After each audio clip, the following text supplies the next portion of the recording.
Hi, Bulldogs. This is Miss Fowler. I want to share with you one of my favorite books, The Wonderful Wizard of Oz. If you've seen the movie, it's pretty similar, but there are some things that are very different too. So here's the first little bit of The Wonderful Wizard of Oz by L. Frank Baum. Chapter 1, The Cyclone. Dorothy lived in the midst of the great Kansas prairies with Uncle Henry, who was a farmer, and Aunt Em, who was the farmer's wife. Their house was small, for the lumber to build it had to be carried by wagon many miles.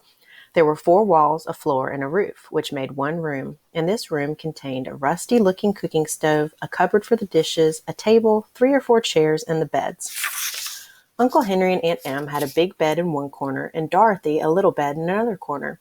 There was no garret at all, and no cellar except a small hole dug in the ground called a cyclone cellar, where the family could go in case one of those great whirlwinds arose, mighty enough to crush any building in its path.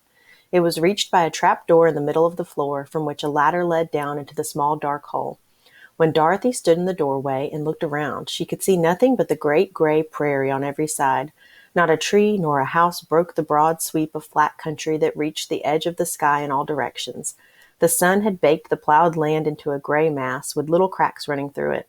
Even the grass was not green, for the sun had burned the tops of the long blades until they were the same gray color to be seen everywhere.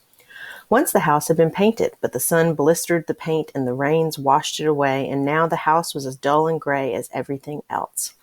When Aunt Em came to live there when she was a young, pretty wife, the sun and the wind had changed her too. They had taken the sparkle from her eyes and left them a sober gray. They had taken the red from her cheeks and lips, and they were gray also. She was thin and gaunt and never smiled now. When Dorothy, who was an orphan, first came to her, Aunt Em had been so startled by the child's laughter that she would scream and press her hand upon her heart whenever Dorothy's merry voice reached her ears, and she still looked at the little girl with wonder that she could find anything to laugh at. Uncle Henry never laughed. He worked hard from morning till night and did not know what joy was. He was gray also, from his long beard to his rough boots, and he looked stern and solemn and rarely spoke. It was Toto that made Dorothy laugh and saved her from growing as gray as her other surroundings. Toto was not gray. He was a little black dog with long silky hair and small black eyes that twinkled merrily on either side of his funny wee nose. Toto played all day long, and Dorothy played with him and loved him dearly. So that's the beginning of The Wonderful Wizard of Oz by Frank L. Baum.